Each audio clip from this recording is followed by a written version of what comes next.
अभिवादन स्वीकार कीजिए ब्रजेश मिश्रा का। आप देख रहे हैं द डिबेट। बहनों भाइयों, हालात कोरोना की वजह से गांव ग्रामीण क्या शहरों तक के बेहद खराब हो चुके हैं और हालत इतनी खराब है और स्थितियां इतनी विकट और भयावह हैं कि पूर्वांचल के गांव में तबाही और बर्बादी आई हुई है और इस बर्बादी का स्वरूप बहुत बड़ा और विकट होता जा रहा है। गांव-गांव लोगों की मौतें हो रही हैं। शायद ही कोई जनपद, तहसील, ब्लॉक बाकी हो जहां पर कोरोना ने भयानक तबाही न मचाई हो। गांव में परिवार के परिवार साफ हो गए हैं। शायद ही कोई मोहल्ला बचा हो जहां से अर्थियां ना उठ रही हो और यह क्रम अनवरत पिछले 30 दिनों से लगातार गांव की तरफ से जारी है। शहरों में आई इस तबाही ने जैसे ही गांव का रुख किया, आप कल्पना नहीं कर सकते हैं कि इस त्रासदी ने कितना भीषण और भयानक रुख अख्तियार किया है। आपको अच्छे से पता होगा कि अप्रैल महीने में शहरों में जब इस तबाही ने दस्तक दी थी, इसी लखनऊ, गोरखपुर, वाराणसी, प्रयागराज, नोएडा, मेरठ, आगरा और बरेली की सड़कों पर लोग ऑक्सीजन के लिए तड़प तड़प कर मरने को मजबूर थे। अस्पतालों में जगह नहीं थी, दवा और इंजेक्शन खत्म हो गई थी। कमोबेश उससे भी भयानक हालात गांव के भीतर हैं। पर अफसोस की बात यह है कि गांव के भीतर ना तो मीडिया के कैमरे हैं, ना सोशल मीडिया की वो चकाचौंध और ना उनकी मदद करने वाले बड़े बड़े सेलिब्रिटी। नतीजा, एक पैरासीटामॉल की दवा के अभाव तक में गांव में मौतें हो रही हैं।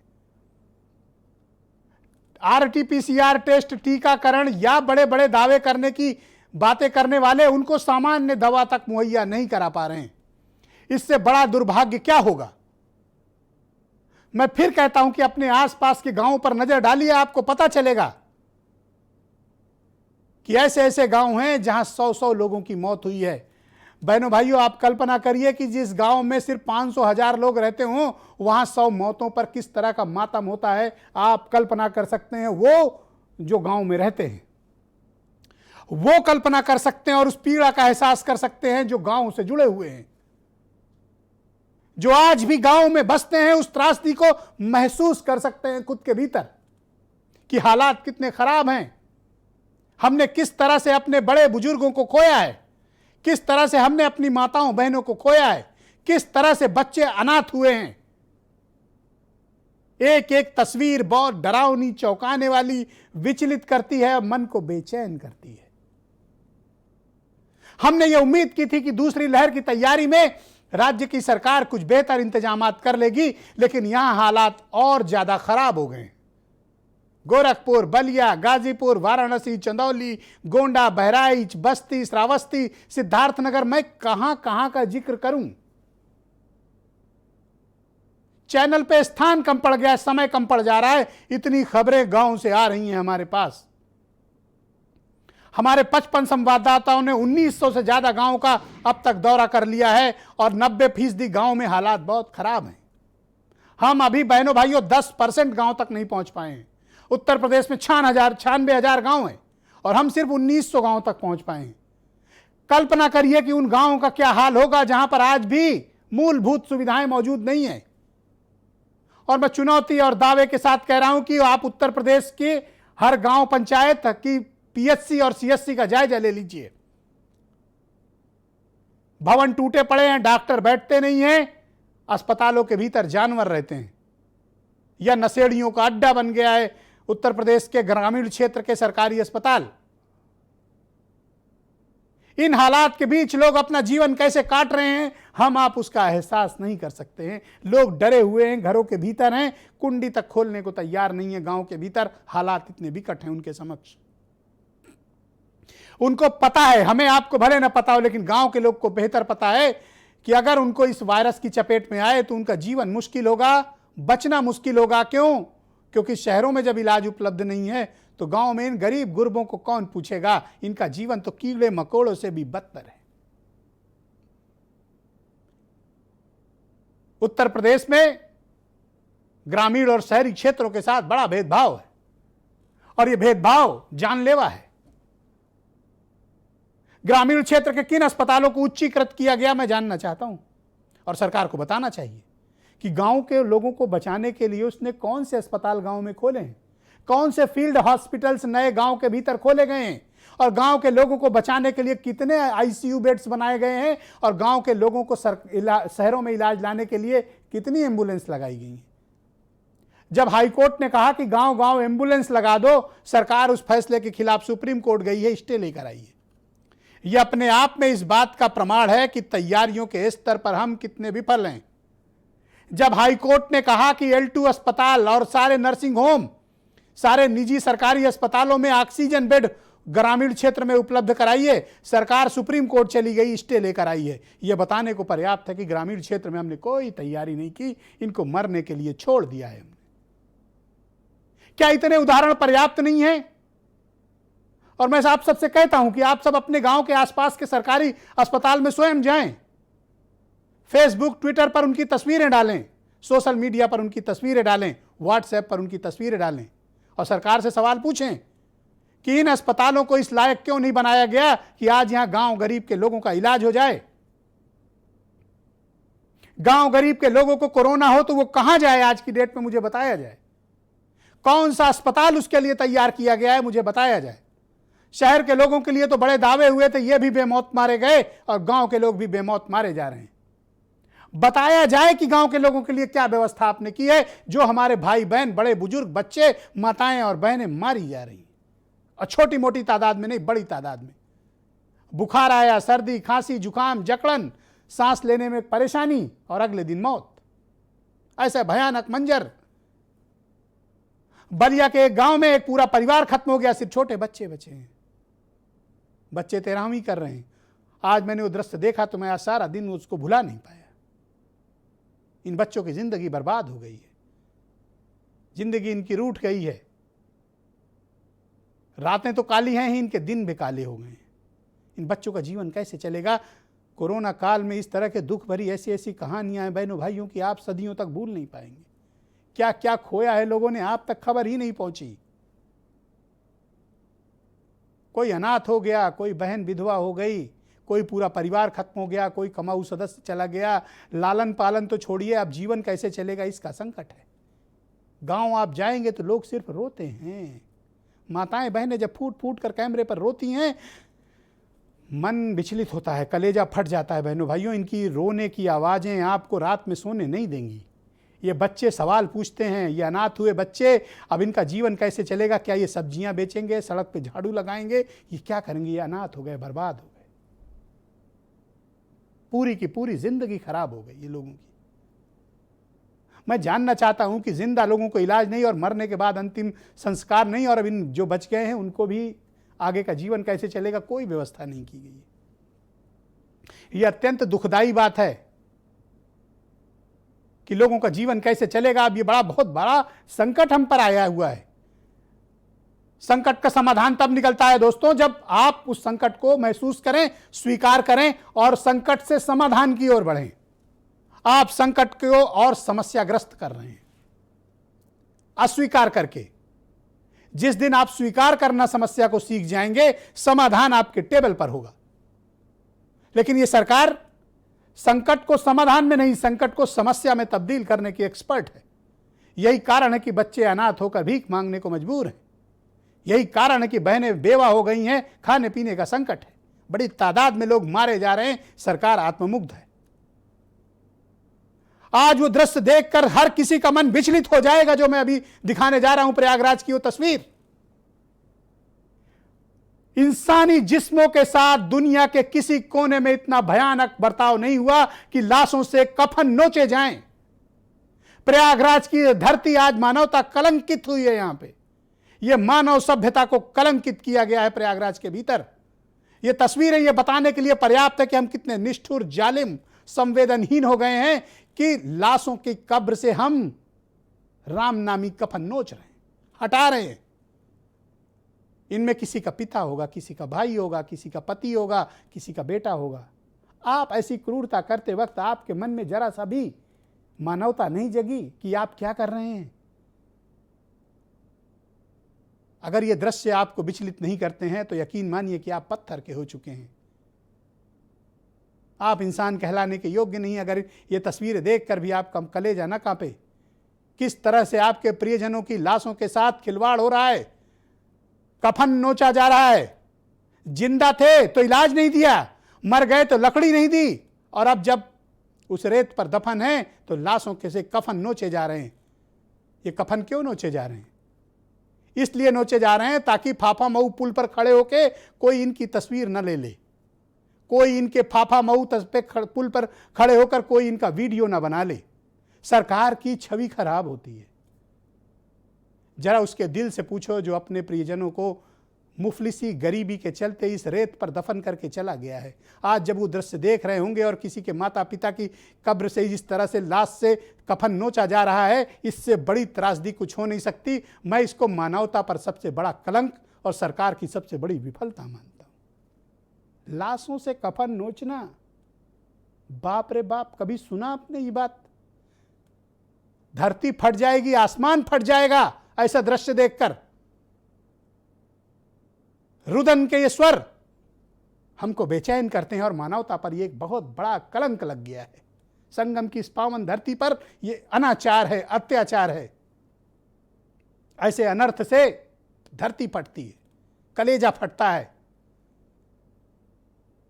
मां गंगा ने इन सबको जिस तरह से अपनी गोद में समेटा है, आज वो भी चित्कार नहीं है। लाशें बह रही हैं गंगा जी के भीतर।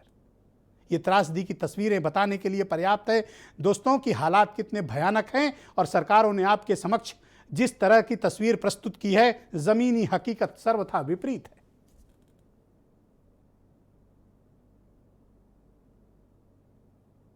ये दृश्य कभी भारत का समाज भुला नहीं सकता। लाशों से कफन नोचा गया सिर्फ इसलिए कि किसी की छवि न खराब हो। आपकी छवि के लिए कितने हजार लोग कुर्बान हो गए, कितने हजार लोग मार दिए गए। आपके पास सांत्वना के दो शब्द भी नहीं है। क्या ये इंसानियत है?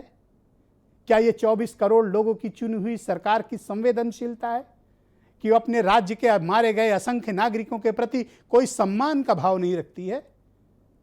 जिंदा को अधिकार नहीं और मरने के बाद अंतिम संस्कार तक नहीं, और अगर किसी का अंतिम संस्कार हुआ है तो कफन के तक नुचवा लिया जाएगा। क्या हम इस प्रकार का उत्तर प्रदेश चाहते हैं? बहुत अफसोस होता है ये तस्वीरें देखकर, कलेजा कांपता है, और सोचते हैं कि जिनके घरों के लोगों के साथ इस प्रकार का व्यवहार हुआ है उनके पर क्या बीत रही होगी। आज जब ये तस्वीर देख रहे होंगे तो निश्चित तौर पर वो फूट फूट कर रो रहे होंगे। शब्द कम पड़ जाते हैं जब इस प्रकार का अनाचार इस धरती पर दिखता है, इस पावन भूमि पर दिखता है, इस संगम के किनारे दिखता है, जहाँ लोग मोक्ष की कामना रखते हैं, जहाँ पर लोग परमार्थ करते हैं, जहाँ पर कुंभ होता है, जहाँ पर हिंदू देवी देवता इकट्ठा होते हैं, जिसको देश दुनिया का सबसे पवित्र हिंदू स्थल माना जाता है संगम, वहाँ पर इस प्रकार का अनाचार, इस प्रकार का अत्याचार, मेरे पास शब्द कम पड़ गए हैं इसको बताने के लिए, इसकी व्याख्या करने के लिए, इस तस्वीर का सच बताने के लिए। आत्मा कांपती है, पर हमारी सरकार इस पर कुछ नहीं कर रही, बल्कि ये सब सरकार के कहने पर हो रहा है।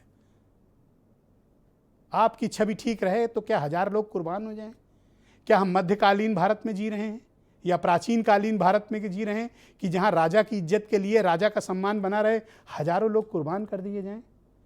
क्या हमें सच जानने का अख्तियार नहीं है? हालात सिर्फ प्रयागराज तक खराब नहीं है, बात लखनऊ में भी खराब है। अभी तक ब्लैक फंगस से बड़ी तादाद में लोग मारे जा रहे हैं, और आज भी अफसोस है, मैं लगातार एक हफ्ते से ये मुद्दा उठा रहा हूं, आज भी उत्तर प्रदेश की सरकार ब्लैक फंगस का इंजेक्शन लखनऊ और राज्य के दूसरे शहरों में उपलब्ध कराने में नाकाम है। केंद्र सरकार के साथ कोई समन्वय नहीं है। राज्य के पास भारी अकाल है, मांग की अपेक्षा सिर्फ 10 से 15% इंजेक्शन उपलब्ध हैं, चाहिए 720, मिल रहे हैं 40। कितने न जाने कितने मरीज सिर्फ इसलिए मर रहे हैं क्योंकि समय पर इंजेक्शन उपलब्ध नहीं है। आपने किस बात की तैयारी की और दूसरी लहर से आपने क्या सीखा? यह सवाल पूछा जाना चाहिए।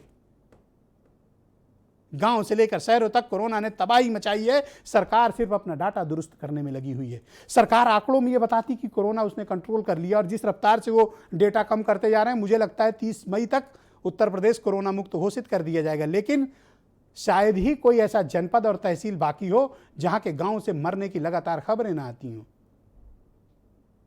सरकारी आंकड़े कहते हैं कोरोना खत्म हो रहा है, तो ये गांव में मर रहे लोग क्या किसी दूसरे देश के लोग हैं? ये हमारे अपने देश के लोग हैं, हमारे अपने प्रदेश के लोग हैं, हमारे अपने भाई बहन हैं, हमारे आपके समाज के लोग हैं, हमारे आपके बड़े बुजुर्ग माताएं बहनें और बच्चे हैं जो मारे जा रहे हैं। क्या इनकी तकलीफ़ों का कोई अंत नहीं है? क्या हम में इतनी मानवता और संवेदनशीलता नहीं बची है कि हम इनका दुख बांट सकें? ऐसी निष्ठुरता, ऐसी निर्दयता और ऐसी निर्लज्जता शायद सदियों में देखने को मिली होगी, जहां हमारी सरकार ये अड़ियल रुख अख्तियार किए हुए है कि गांव में हो रही मौतों को कोरोना मानने तक से इनकार कर रहे हैं। जांच इनकी होती नहीं है, दवा इन्हें मिलती नहीं है, मर जाते हैं तो इनको कफन भी नसीब नहीं है, किसी को कफन मिल भी गया तो नुचवा लिया जाता है।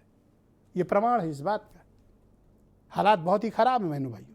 आप कुछ बयान सुने, फिर मैं एक बड़ी डिबेट को आगे बढ़ाऊंगा।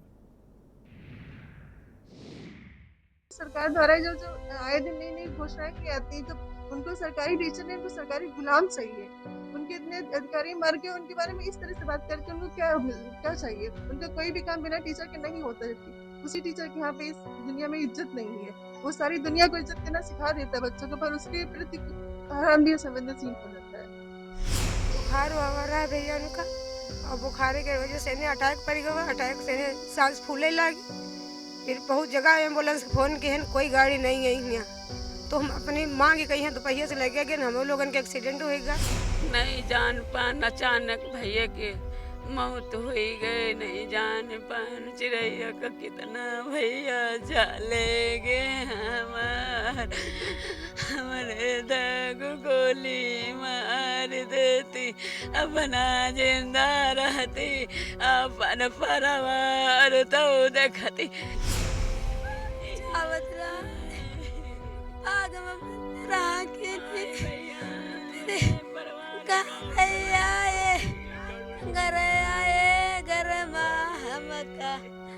पता मिला कि बारे बाग माँ पौड़े कैसे मौत हुई है उनकी? ये कोई अपने वाशरूम मारी है, दर्द बरसों भी, और कोई बुखार सुखार से में खांसी खट वाशरूम मारी है। यहाँ तो ऐसे ही मारी है जी। ज़्यादा से ज़्यादा 15 आदमी की मौत हुई होगी कुल मिला के। और दूसरी बात कि जिस आदमी ने सोशल मीडिया चल रहा आजकल, किसी ने कह दे जी वो कोरोना संक्रमित होकर मरे हैं, किसी को डॉक्टर रिपोर्ट तो ही ना हो। अच्छा। या एक दो आदमी जैसे अस्पताल से आ गए हैं उनकी कह दी है। ऐसी तस्वीरें रुलाती हैं, कम से कम उन लोगों को ज़रूर रुलाती हैं। गांव के लोगों का ये रुदन देखा नहीं जाता। आपने देखा होगा इनको कैमरे पर अपनी बात कहनी भी नहीं आती, सवाल करो तो सिर्फ रोने लगते हैं।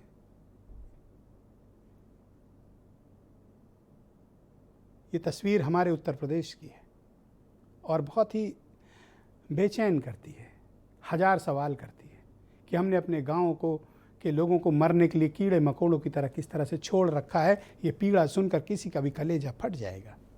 मेरे साथ आज की डिबेट में बीजेपी से हरीश श्रीवास्तव, समाजवादी पार्टी से सुनील सिंह साजन और आईएमए के former general secretary doctor Narendra Saini मेरे साथ मौजूद हैं।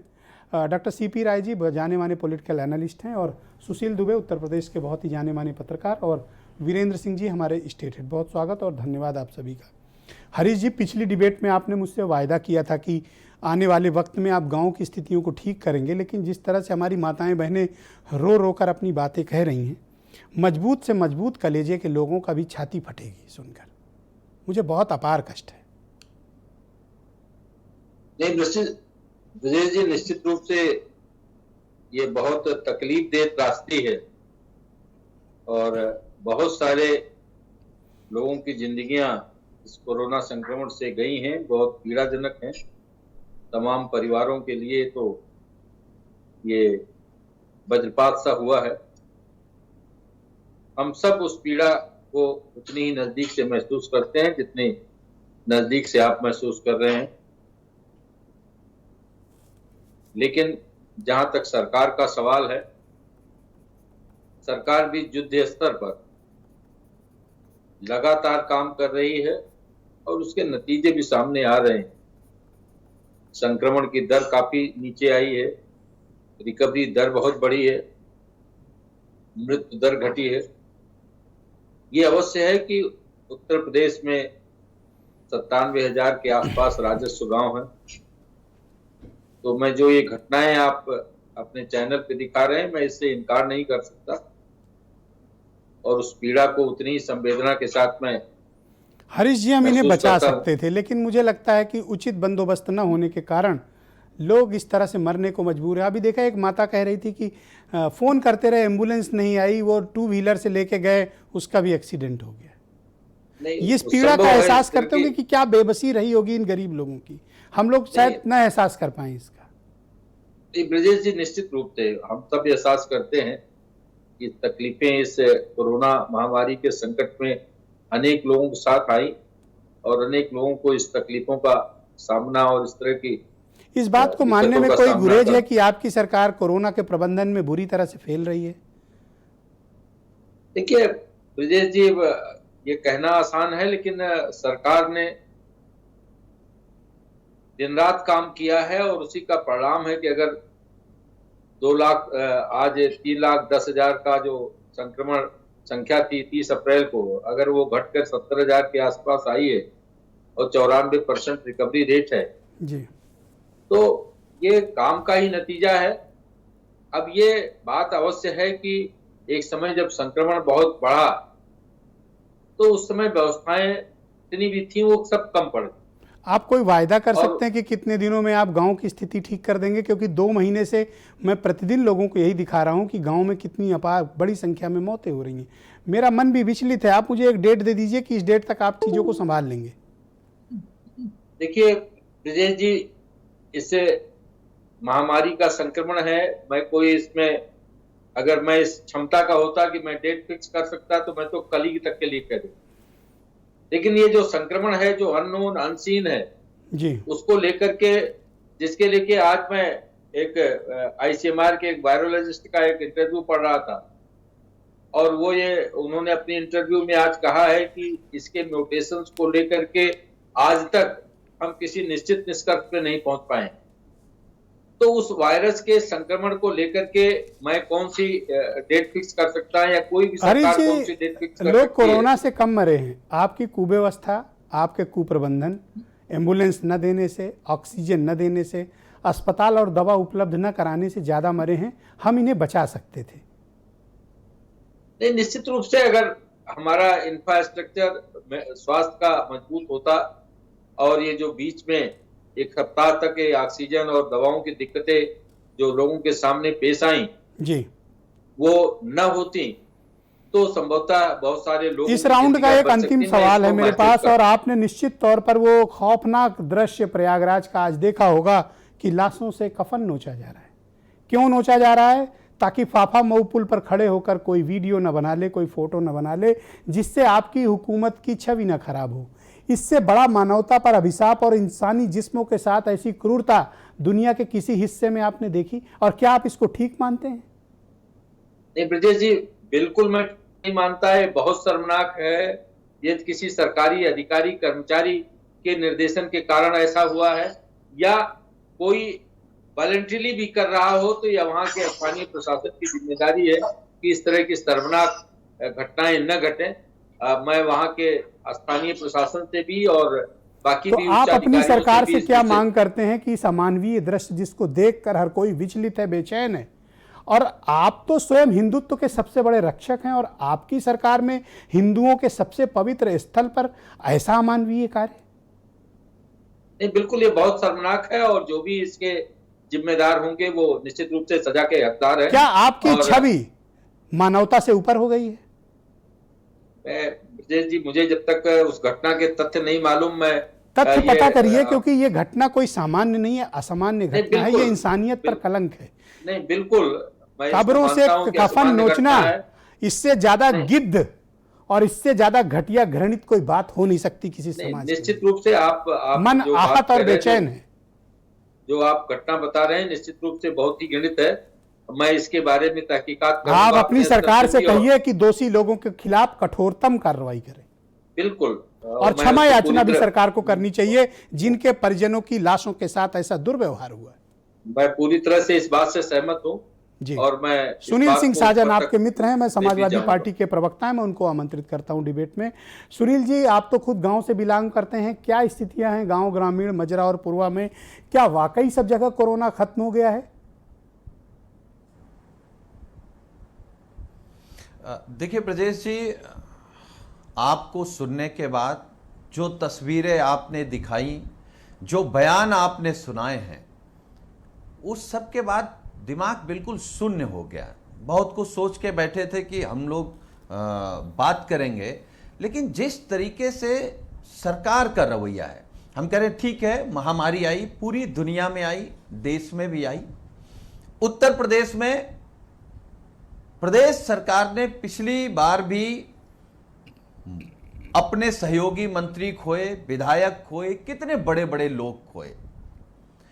और उसके बाद जब दूसरी लहर आई तो सरकार के क्या इंतजाम थे? हम तो आपके कार्यक्रम के माध्यम से पूछना चाहते हैं। चलिए योगी जी, आप बता दीजिए, कोरोना तो पिछले साल आया, आपको आए तो 4 साल हो गए, 4 साल से अधिक हो गए। आप बता दीजिए कितने आप मेडिकल कॉलेज बनाए, कितने हॉस्पिटल बनवाए, कितने सीएससी पीएससी पर आपने काम कराया, एम्बुलेंस कितनी चलाई, दवा का इंतजाम क्या किया, और जो पिछले 1 साल में आपको करना चाहिए था उस पर आपने क्या किया? पीएम केयर फंड का क्या किया, सीएम केयर फंड का क्या किया? और जिस तरीके से गांव में ब्रजेश जी कोरोना फैला है और सरकार कागजों पर कोरोना को कम कर रही है, आंकड़े कम कर रही है। देखिए ब्रजेश जी, मैं ये बात कह सकता हूं, महामारी से लड़ने के लिए देश तैयार नहीं था, लेकिन क्या सच छिपाने के लिए आपकी योगी सरकार तैयार है? देश की सरकार तैयार है? आप दवा नहीं दे पाए, ऑक्सीजन नहीं दे पाए, एम्बुलेंस नहीं दे पाए, लोगों को मरने से नहीं रोक पाए। आपने सच कहा, जब लोग मर गए तो आप लकड़ी नहीं दे पाए जलाने के लिए।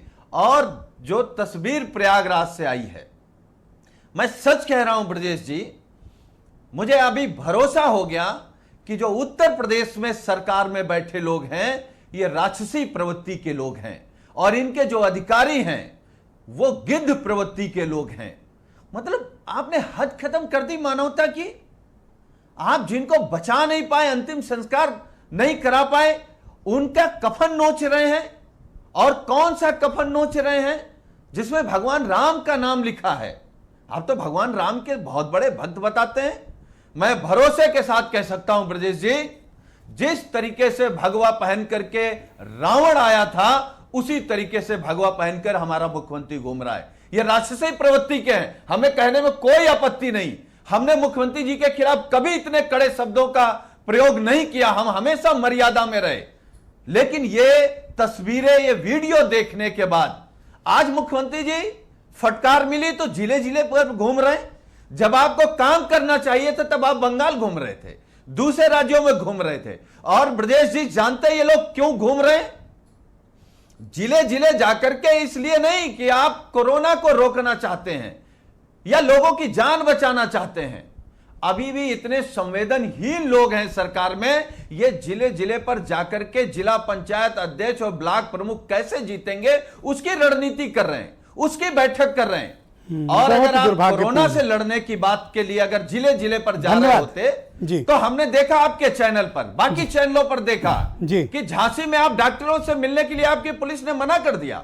आप कहीं डॉक्टरों से बात नहीं कर रहे, पिटाई हुई, उनकी तो आप क्या प्रबंधन कर रहे हैं? आपकी टीम 11 चला रही है। मैं डॉक्टर नरेंद्र सैनी को आमंत्रित करता हूं। आईएमए के फॉर्मर जनरल सेक्रेटरी हैं डॉक्टर सैनी। हजारों doctors, paramedical staff, health workers, जिन्होंने लोगों को बचाने के लिए अपनी शहादत दे दी, अपनी कुर्बानी दे दी, ऐसे डॉक्टरों को, ऐसी मेडिकल साइंस को, ऐसे पैरामेडिकल और ऐसे हेल्थ वर्कर्स को इस देश में सार्वजनिक तौर पर रामदेव अपमानित कर रहे हैं। जिन्होंने अपनी शहादत देकर भारत मां की रक्षा की, जिन लोगों ने लाखों लोगों की जान बचाई, उन डॉक्टरों को अपमानित किया जा रहा है। और यह काम रामदेव कर रहे हैं और अब तक उनके खिलाफ कोई कार्रवाई नहीं। ये बात बहुत हतोत्साहित करती है और पूरा मेडिकल साइंस जगत के लिए, विज्ञान कम्युनिटी के लिए बहुत ही दुखदायी घटना है ये। इस प्रकार का आचरण और बर्ताव ये स्वीकार नहीं किया जाना चाहिए। डॉक्टर सैनी, देखिए आपने बिल्कुल कहा, इतने मेडिकल वर्कर्स ने, इतने हेल्थ केयर वर्कर्स ने अपनी शहादत दे दी, और वो रामदेव जैसा बंदा जो एक बिजनेसमैन, मैं कहूंगा उसको, प्लीज गुरु नहीं मैं कहूंगा, मैं उसको कहूंगा लाला कहूंगा, या वो बिजनेसमैन आदमी है, वो अपने बिजनेस के लिए कितना खिलाफ बोल सकता है। और आज भारतवर्ष में एक एपिडेमिक एक्ट है जिसके तहत यदि आप कोई भी चीज गलत बोलते हो, कोई भी अफवाहें फैलाते हो, उसके आधार पर आपको अरेस्ट हो सकता है, आप पे क्रिमिनल, आपके ऊपर ऑफेंस होता है। जिस तरीके से उसने बोला, जिस तरीके से उसने मॉडर्न साइंस को चिट्ठियां उनको बिल्कुल लताड़ दिया, उसको अपमानित किया और इवन कहा कि ये वैक्सीनेशन भी इनको क्या बचा पाया, ये क्या कर सकते हैं। इस तरीके की गलत फहमियां फैलाना सिर्फ अपने काम के लिए, क्योंकि वो ये जो बोल रहे हैं उसमें एक मकसद है, कोरोनिल को अपनी पतंजलि को प्रमोट करने का। ऐसे आखिर इस आदमी पर कोई कार्रवाई क्यों नहीं हो रही है जो लगातार डॉक्टरों को अपमानित कर रहा है? कभी कहता है कि डबल डोज लेकर 1000 डॉक्टर मर गए, कभी कहता है कि फूलिश, स्टूपिड, न जाने कैसे कैसे शब्दों का इस्तेमाल मेडिकल साइंस के लिए कर रहा है ये। सर, एक एपिडेमिक एक्ट आपने बनाया, किस लिए बनाया? कि कोई भी यदि गलत अफवाहें फैलाता है उसके ऊपर क्रिमिनल ऑफेंस होता है।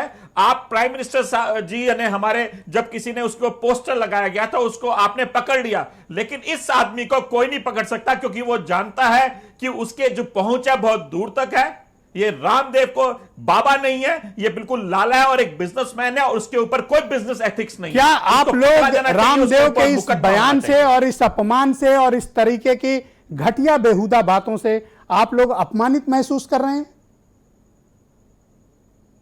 सर, हम अपमानित क्या, हमारे को लग रहा है कि हम क्या करें कि जो हमने इतनी सारी, हम अपने 24 घंटे जो हमने अपने इस देश के लिए कर दिए, क्या ऐसे व्यक्तियों को हम सुनते रहेंगे? क्या सरकार भी चुपचाप करके बैठी रहेगी? लेकिन मैं आप सबके चैनल के द्वारा सबको बता रहा हूं कि हम अपना कर्तव्य करते रहेंगे, ऐसे आदमियों से विचलित नहीं होंगे। लेकिन मैं आप जैसे लोगों से, इन पॉलिटिशियन से मैं गुजारिश करता हूं और मैं सोचता हूं कि एक जरूर कदम उठाएंगे, इस आदमी को अरेस्ट करेंगे और इसके ऊपर मुकदमा चलाएंगे। यदि आप कुछ भी सोचते हैं कि इन डॉक्टर्स ने अपने आईएमए ने रामदेव को एक सजेशन दिया था, यदि जनता की कि ऐसा करो कि तुम अपनी ये धोती वगैरह जो पहनते हो ये सब पहन कर और मास्क भी लगा लो और L3 के एक आईसीयू में जरा कुछ दिन बिताओ।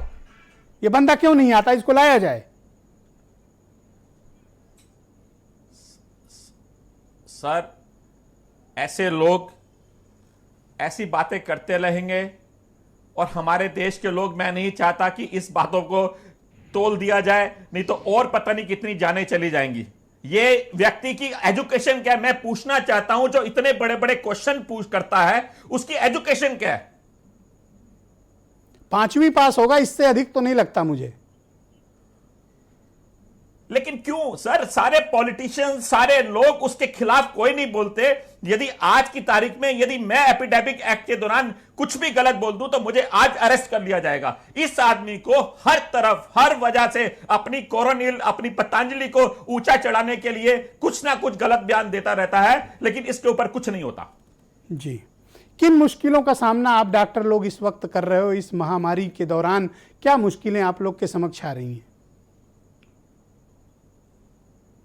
सर, हमारे पास जो भी हमारे को दिया जा रहा है, ये सबसे बड़ी बात आपके चैनल में भी बताई गई कि हम तैयार नहीं थे, लेकिन आप सोचिए उस तैयारी ना होने के बावजूद भी हमारे पास पीपी किट की वहां पे उस वक्त कमी थी जब शुरुआत हुई, हमारे पास ऑक्सीजन नहीं थी, हमारे लोग मर रहे थे, हमारे कम से कम हमारे 2000 से अधिक लोगों ने शहादत दे दी, लेकिन हमने उफ तक नहीं की। लेकिन हमने कहा, जो एक हमने शपथ ली थी कि हम अपने लोगों को बचाएंगे, अपने देशवासियों को बचाएंगे। हम उस तरह से लड़ाई लड़ते जैसे कि एक जवान चला जाता है बॉर्डर पे और उसके पास हथियार नहीं होते, लेकिन फिर भी वो लड़ता है, और हम उसी तरीके से लड़ रहे हैं। पर रामदेव तो गाली देता है आप लोगों को। लेकिन प्लीज हम सबसे रिक्वेस्ट करते हैं, आप सब लोगों से, आपके पास पावर है, आप चेंज कर सकते हैं। प्लीज ऐसे लोगों को मत बोलने दीजिए, उनको अरेस्ट करिए, उनके ऊपर मुकदमा चलाइए, जो कर सकते हैं। हम अपना काम करते रहेंगे। आप चाहे हमें दवाइयां दे ना दें, आप हमें ऑक्सीजन दे ना दें, लेकिन आप हमें पीपी दे ना दें, हम उसके बावजूद भी अपने कर्तव्य से नहीं हटेंगे। बहुत शुक्रिया आपका। और आप जैसे ही क्षमता के लोग इस देश की सही मायनों में रक्षा करते हैं, वो लोग नहीं जिन्होंने धर्म को और किसी विधा और पद्धति को धंधा बना दिया है। सुशील दुबे मुझे ज्वाइन कर चुके हैं, उत्तर प्रदेश के बहुत ही जाने माने पत्रकार हैं। सुशील दुबे जी, मैं आपसे समझना चाहता हूं कि गांव ग्रामीण की स्थितियां इतनी ख़राब क्यों हैं और सरकार इस पर कोई ठोस कदम क्यों नहीं उठा रही है? आदरणीय ब्रजेश जी, अभी आपने अपने प्रोमो में एक बड़ी मार्मिक बात कही। असली रूप में भावुक हो गया हूँ और असली आंसू आए हैं, नकली नहीं।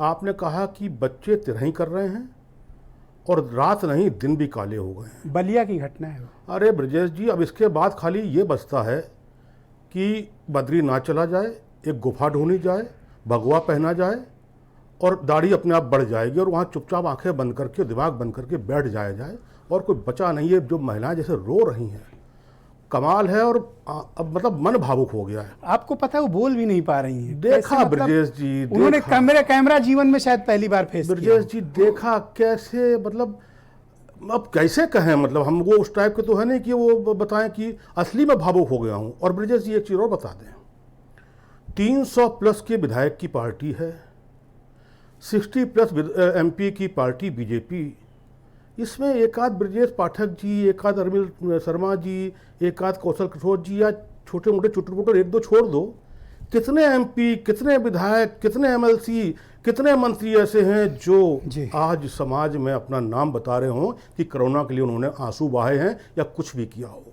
ब्रजेश जी, सुविधाओं पर बिके हुए लोग, घुटनों पर टिके हुए लोग, बात करते हैं बरगद की गमलों में लगे हुए लोग। वो तो आज बीजेपी के बड़े संजीदा प्रवक्ता हैं, बैठे हैं। अगर गांव में कोरोना ना फैल रहा होता ब्रजेश जी और आप ये दिखा ना रहे होते, साधुवाद मैंने एक दिन कहा था कि आप महंत हो, सच में आप योगी हो, कलमकार पत्रकारों के, अगर आप दिखा ना रहे हो, उस दिखाने के बाद भी ये लोग डिफेंड करते हैं, उसको बचाते हैं। क्या इससे मार्मिक दृश्य और क्या हो सकता है जो आप दिखा रहे हो? क्या बचा क्या है? कोई कहीं पर, अच्छा ब्रजेश जी सबसे बड़ी घटना इन लोगों ने खुद सिद्ध कर दिया कि गांव में गड़बड़ हो रहा है। दिल्ली में मीटिंग क्यों कर रहे हैं? काहे केशव मौर्य का नाम चल रहा है, काहे स्वतंत्र देव हटाए जा रहे हैं, जैसा चल रहा है राजनीतिक रूप से। तो राजनीतिक रूप से कहीं ना कहीं गांव की गंभीर और खतरनाक नुकसानदायक खबरें इनको मिल रही हैं, इसलिए। और ये कह रहे हैं कोरोना नहीं मान रहे, नहीं मानेंगे, लेकिन कुछ दिनों में अगर बदलाव होगा तो ये आप प्रमाणित कर देंगे, आपका चैनल प्रमाणित कर देगा कि गांव में भयानक रूप से कोरोना पैर पसार रहा है। और गांव को देवता कहते हैं, ग्राम देवता कहा जाता है। ग्राम देवता के आंसू नहीं देख रहे हैं। अभी सुनील साजन जी ने कहा आंसू, ग्राम देवता के आंसू नहीं देख रहे हैं और आप आंसू दिखा रहे हो। आप सच में भावुक हो, आप रो रहे हो, नकली ड्रामा नहीं हो रहा है। उसके बाद ये लोग इतना बड़ा चैनल भारत समाचार भारत की ग्राम की आत्मा को दिखा रहा है और सब आंखें नहीं, सरकार मानने को तैयार नहीं इन लोगों की तकलीफ। सब जय राष्ट्र, हिंदू राष्ट्र के नाम पे लाशों से कब्र से, हाँ ब्रजेश जी, इसलिए हटा रहे हैं। उसका कारण है हिंदू लाशें ना घोषित हो जाएं। ये सब तो हैं तो हिंदू ही। अब रामनवमी हट गई तो फिर उल्लास से कोई भी होंगी, ये होगा कि फेंक दी गई, हमने फेंक दी, आपने फेंक दी, बीजेपी को बदनाम करने के लिए। रामनवमी है तो हिंदू लाश है, रामनवमी हट गई तो किसी ने भी लाश बहा दी बदनाम करने के लिए, इसलिए रामनवमी चादर हटाई जा रही है। अच्छा एक चीज बताइए ब्रजेश जी, शुतुरमुर्ग आंख बालू में गाड़ देता है अंदर करके तो क्या अंधेरा हो जाता है? ये शुतुरमुर्ग के तरीके से ब्रजेश जी बालू में सर घुसेड़ के बैठ जाना, ये एक सीएम के लिए अपमानजनक है। एक हाँ ब्रजेश जी, अपमान, आम आदमी के लिए अपमानजनक। अरे ब्रजेश जी, आपने एक बात बहुत बड़ी कही जो आप हमेशा कहते हो, जीने पे अधिकार नहीं जीते वो, मरने पर संस्कार नहीं। अब इसके बाद न गीता बचती, न रामायण बचती है, न कोई ग्रंथ बचता है। इससे बड़ा और क्या हो गया इंसान के लिए शब्द जो आप कह रहे हो? जिंदा कोई इलाज नहीं, जिंदा कोई इलाज नहीं हो, मरने के बाद संस्कार नहीं। और जो है रामनवमी, जो उसका हक है, उसको भी छीन रहे हैं और बाकायदा कैमरे पे छीन रहे हैं। तो ये आप ऐसा, आपको सलाम प्रणाम कि आपका चैनल कम से कम उन मार्मिक दृश्यों को दिखा तो रहा है, बता तो रहा है। ये निष्ठुर लोगों के जो हृदय बंद हो चुके हैं, ब्लॉकेज हो चुकी है आंखों में, हार्ट में नहीं, आंखों में ब्लॉकेज हो चुकी है, वो लोग कम से कम आपके माध्यम से ये दृश्य देख के भावुक तो हो रहे हैं, रो तो रहे हैं, कम से कम रो तो पा रहे हैं। करेक्ट बात, रो लेने पे ही बहुत से गम रो तो पा रहे हैं, हल्के तो हो जा रहे हैं, जैसे मैं भारी हूं। शुक्रिया आपका। डॉक्टर CP राय जी, आप तो बहुत लंबे समय से उत्तर प्रदेश के राजनीतिक और सामाजिक जीवन में सक्रिय हैं। ऐसे हालात और ऐसी बेबसी और इस प्रकार की निष्ठुरता आपने अपने जीवन काल में कभी महसूस की और देखी? ब्रजेश जी, मेरी उम्र 66 साल है और 1967 का मेरा पहला आंदोलन था, अंग्रेजी हटाओ आंदोलन। तो राजनीतिक सक्रियता उतनी मान लीजिए छोटी उम्र से, वो अपनी जगह चीज़ें। आपने बहुत कुछ कह दिया और आपका टीवी कम से कम इन्हें गुने एक आध दो चैनल हैं जो जनता की लड़ाई लड़ रहे हैं और अपना कर्तव्य पूरा कर रहे हैं, उसके लिए आपको बधाई। मैं कुछ बातें थोड़ी कहूँगा, जो बातें नहीं आ पाई, जो आ गई मैं उनको दोहराऊँगा नहीं। पहली बात ब्रजेश जी, जब पहली बार लॉकडाउन हुआ था, मेरे ट्विटर पर मौजूद है, बिल्कुल पहली बार जब इसका पहला मामला आया, तो वैसे तो राहुल गांधी वो पहले व्यक्ति थे जिन्होंने बहुत एडवांस में बता दिया था कि सुनामी आने वाली है, उनका मजाक उड़ाया गया था जी।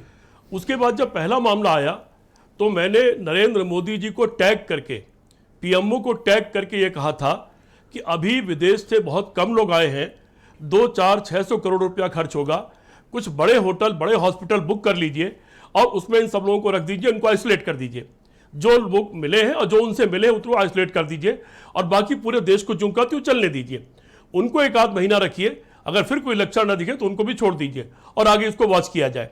लेकिन वो नहीं माना गया। अब इससे बड़े दुर्भाग्य की बात क्या होगी जी, कुशाभाऊ ठाकरे जो भारतीय जनता पार्टी के बहुत बड़े नेता रहे, जिनके पैर छू छू करके शायद आज श्रीवास्तव जी बताएंगे कितने बड़े बड़े लोग उनसे मिलने का इंतजार करते थे, उनके परिवार के 2 लोग इलाज के बिना मर गए। अभी शायद आपके ही चैनल ने उस दिन दिखाया था, रज्जू भैया जो आरएसएस के संघ चालक थे, उनके गांव में कैमरा गया था और वहां की रिपोर्ट दिखाई कि वहां पर कोई ना डॉक्टर पहुंचा, ना कोई जांच हुई और कितने लोग मर गए। 2 लोगों का किस्सा अभी सामने आया। एक आपके चैनल पर बोल रहे थे कि मेरे गांव में 15 लोग मर गए। एक गाजीपुर के उस ग्राम प्रधान की चिट्ठी डीएम को गई थी, जिसने बकायदा 16 या 17 नाम लिख के दिए थे कि मेरे गांव के इतने दिन में इतने लोग मर गए। इसके बाद मैंने आपका एक ट्वीट देखा था जिसमें आपने 2 गांव का शायद जिक्र किया था, जिसमें करीब 125 लोग मर गए थे। 97,000 गांव हैं। श्रीवास्तव जी माफी चाहता हूं, आप भाई की तरह हैं, लेकिन यह कहना कि संख्या कम हो रही है, जब इतनी बड़ी संख्या गांव में 16, 15, 18, 25, 22 और इतनी बड़ी संख्या रोजाना मर रही है, तो यह कम हो रही या बढ़ रही है, उसको आप रिपोर्ट ना करें, उसको लिखे नहीं, जैसे आप रिपोर्ट नहीं लिखते थाने में और कहते हैं कि अपराध कम हो गए हैं। ये सारी सरकार इस बार भी विदेशी, इस कोरोना दोबारा लहर आने के पहले जी 2 लोगों ने आगाह किया था। एक जो संसद की स्वास्थ्य संबंधी समिति होती है, कमेटी, उसने एडवांस में आगाह किया कि आने वाले समय में ऑक्सीजन इत्यादि जरूरत पड़ सकती है और तमाम साइंटिस्ट ने बताया है कि दोबारा लहर आ सकती है, इसलिए सारे इंतजाम कर दिए जाएं और उस कमेटी के सदस्यों को उठा के कूड़ेदान में डाल दिया गया।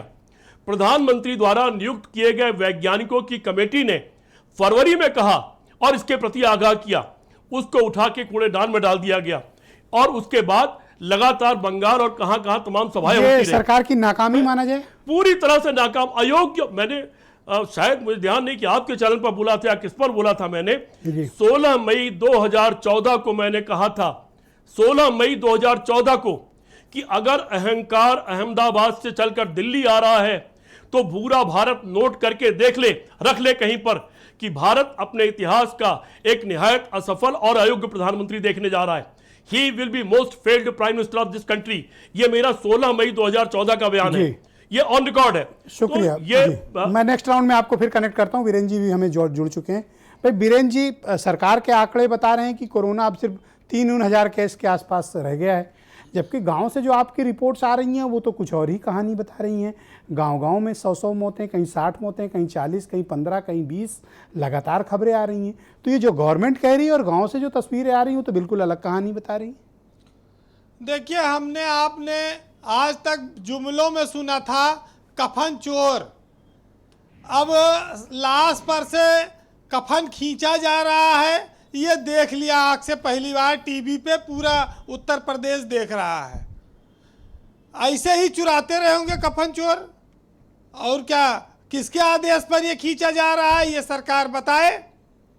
अच्छा, बीजेपी कहती है साहब कि राम से बड़ा राम का नाम, और जिसके तन पे राम नामी पड़ी है उसको खींच के नंगा कर दो। ये जो 100 से कफन खींचे जा रहे हैं राम नामी, इसमें तमाम तो फीमेल होंगी, तमाम महिलाएं होंगी। अगर वो 100 ऊपर आ गए पानी से गिरने के बाद, तो ब्रजेश जी कितनी और निर्लज्जता, कितनी और बदनामी, कितना और परेशानी होगी, ये भी तो देखना चाहिए। इस तरह से कपड़ा खिंचवाना नहीं चाहिए। ये अपने आप में बड़ा गंदा काम है, और जो अधिकारी इसको करा रहे हैं वो पाप के भागीदार हैं। अब राम राज वाली सरकार है, ये चाहे जो करें। अच्छा, अगर लोग मर नहीं रहे भाई, इनका आंकड़ा कम हो रहा है, तो अब तो गांव में सर्टिफिकेट बने कि ना बने, प्रधान बनाए, लेखपाल, सेक्रेटरी, ये बनाएंगे ना जो लोग मरे हैं मृत्यु प्रमाण पत्र। अब रोज का रोज आएगा, ऐसा तो है नहीं कि खाली इनके कह देने से कोई जिसके घर में लोग मरे हैं वो मांगेंगे नहीं। पता नहीं क्यों सरकारें आंकड़े छुपाती हैं। और खास तौर से बीजेपी की सरकार जब सत्ता में आई थी तो उसने कहा था कि हम पारदर्शी व्यवस्था रखेंगे, भ्रष्टाचार पर जीरो टॉलरेंस रखेंगे। अब यही पारदर्शी व्यवस्था है कि मर जाओ तो अपन आदमी की लाश छुपाते घूमो, कहीं सरकार पाई जाए तो छीन के ले जाए तो पता नहीं क्या कर दे। क्या अधिकारी इस तरह से जो है इंसानियत उनके अंदर चली गई है। इसी दिन के लिए लोगों ने उत्तर प्रदेश में बीजेपी को वोट दिया था कि भैया आप भ्रष्टाचारियों पर कार्रवाई करो, आप हमारे लिए सुख सुविधा बढ़ाओ, बिजली पानी रोजगार दो। और आज मरने के बाद भी स्थान नहीं, सम्मान नहीं। बस बड़ा आश्चर्य लगा जब समाजवादी पार्टी के एमएलसी सुनील साजन ने एक बात कही, अगर ये दौरे पर उनका जो आरोप है ये बड़ा हैरान कर देगा। ये तो अपने आप में आश्चर्य में डाल देता है कि हम गांव और गरीब और मरीजों की राहत और इलाज के लिए जा रहे हैं कि चुनाव हमारी नज़र में है। ये तो बहुत बड़ा आरोप है समाजवादी पार्टी का, अगर इसमें सच्चाई है तो। लेकिन देखिए बीजेपी ने इस देश में, इस प्रदेश में ऐसा लोगों की आंख पे पर्दा डाला है कि हिंदू मुस्लिम के नाम पर वो अपने सारे दुख दर्द भूल जाते हैं। वो कितना पैदल चले थे, उनकी नौकरी चली गई, उनके बच्चों के स्कूल बंद हैं, फीस नहीं दे पा रहे हैं, खाने की व्यवस्था नहीं है। लेकिन अगर हिंदू मुस्लिम का मामला आएगा तो ये वोट ले लेंगे, जिसका उद्देश्य सरकार बनाना हो। अच्छा, रोज प्रदेश में कितने लोग मर रहे हैं? सरकार कहती है कि 4000 मर रहे हैं पूरे देश में। अब आंकड़े कुछ और कहते हैं, कोई कहता है कि साहब बहुत मर गए, लाखों लाख मर गए। तो अगर इस देश में सरकार जनता की असली हित ऐसी है तो आंकड़े सामने रख दे, क्या छुपाना इसमें। जो मर गया उसे आप जिंदा तो कर नहीं देंगे, काहे की बदनामी से डरते हो? मौत को छुपाने के लिए थोड़ी हमने आपको ताकत दी थी। यूपी में बीजेपी की सरकार फेल हो चुकी है। इनका सारा स्वास्थ्य का तंत्र चरमरा गया है। इनकी सरकार, मुख्यमंत्री गांव में जाते हैं, अभी इटावा गए थे, 3 गांव चिन्हित किए गए थे। बाद में यह हुआ कोई काला झंडा ना दिखा दे। इटावा में मुलायम सिंह अखिलेश यादव का इलाका है तो दौरे गांव में जाने कैंसिल हो गया। कानपुर में गए थे, वहां भी 3 गांव चिन्हित हुए, मुख्यमंत्री जाएंगे। सिर्फ एक गांव गए, वो भी 5 मिनट रहे होंगे, चले आए। तो व्यवस्था जब सब हरियाली देखनी है तो भाई ऐसे हो रहा है निरीक्षण। ये वहीं के लोग कहते हैं, चिल्लाते हैं लोग, पता नहीं सच है कि झूठ है। सबसे बड़ी बात यह है इस देश में कि आपने भी लाला रामदेव की बात करी कि वो डॉक्टरों का अपमान कर रहे हैं। झांसी में अपमान हुआ, उस पर सरकार कुछ बोल नहीं रही है। अच्छा, रामदेव भाई पेटेंट कराए हुए हैं। आयुर्वेद तो चरक के ज़माने में भी था, सुश्रुत के ज़माने में भी था, पतंजलि के ज़माने में भी था। किसी ने उसको इतना नहीं बेचा जितना आज रामदेव बेच रहे हैं। ऋषि मनी महर्षि, बड़े बड़े विद्वान जी, आयुर्वेद को उन्होंने भारत की आज़ादी और भारत के पैदाइश कहते हैं कि जब हमारा सनातन धर्म था तब से। ये रामदेव कब से ठेकेदार है। पर ये आदमी जिस प्रकार से अपमानित कर रहा है हमारे डॉक्टर्स को, उनकी शहादत को अपमानित कर रहा है, ये बहुत लज्जाजनक है। तो पूरे देश में एपेडमिक एक्ट है ना, सरकार जुर्माना तो वसूल रही, मास्क न लगावे पे 1000, दूसरी बार 10,000, घर से निकले पे लाठी और डीएम का थप्पड़, और कृष्णा नगर में युवक की पिटाई, तमाम सारी चीजें रोज देखते हैं आप। लेकिन उन पर नहीं करेगी क्योंकि भाई उन्होंने योग से अपना बदन एकदम फिट कर रखा है। महिला भी कपड़े पहनते हैं तो उनको सही आ जाते हैं। आप तो जानते हैं दिल्ली वाले में कैसे भागे थे। बहरहाल जिन गाँव की दुर्दशा है, हम लोग गांव में पैदा हुए, गांव से बड़ा लगाव है, चाहते हैं गांव आए जाएं, लेकिन एक साहित्यकार ने लिखा है कि गांव गया था, गांव से भागा। क्या देखकर भागा सुनिएगा कि गांव गया था, गांव से भागा, रामराज का हाल देखकर, पंचायत की चाल देखकर, और आंगन में दीवाल देखकर, और सिर पर आती डाल देखकर, और नदी का पानी लाल देखकर, और आंख में बाल देखकर गांव गया था, गांव से भागा। सरकारी स्कीम देखकर, बालू में से क्रीम देखकर, और देह बनाती टीम देखकर, हवा में उड़ता भीम देखकर, और 100 नीम हकीम देखकर, और गिरवी राम रहीम देखकर गांव गया था, गांव से भागा। बहुत बहुत शुक्रिया वीरेन जी, बहुत बड़ी बात आपने कह दी, बहुत बहुत शुक्रिया आपका। हरीश जी, मैं आपसे समझना चाहता हूं कि क्या दोषी लोगों के खिलाफ कार्रवाई करने के लिए सरकार के पास कोई ठोस योजना है? कोरोना कंट्रोल को लेकर आपके पास कोई पॉलिसी है, या ये जब खत्म होगा तब खत्म होगा, जितने लोग मारे जाएंगे? आपके पास कोई ठोस रणनीति का अभाव है? सर, आपके पास सिर्फ 1 मिनट का वक्त है। देखिए ब्रजेश जी, एक तो अविश्वास का कोई इलाज नहीं है। अगर लोग अब व्यवस्था पे अविश्वास कर रहे हैं तो सरकार तो अपने दायित्व के प्रति पूरी तरह से कर्तव्यनिष्ठ होकर काम कर रही है। मैं सुनील साजन जी वैसे तो बहुत ही मर्यादित भाषा का प्रयोग करते हैं, लेकिन जिस तरह से माननीय मुख्यमंत्री जी के लिए उन्होंने भाषा का प्रयोग किया वो बहुत ही अमर्यादित है और मैं उसकी घोर निंदा करता हूँ। जहां तक गाँव की बात आप कह रहे हैं, हो सकता है कि कुछ गाँवों में इस तरह की स्थिति हो। मैं तो बता रहा हूँ आपको, अम्बेडकर नगर मेरा जनपद है, यहाँ से बहुत दूर नहीं है। आप वहां के गाँव का जाके सर्वे कर सकते हैं। तमाम जिलों में मेरी भी बात होती है, इतनी भयावह स्थिति नहीं है।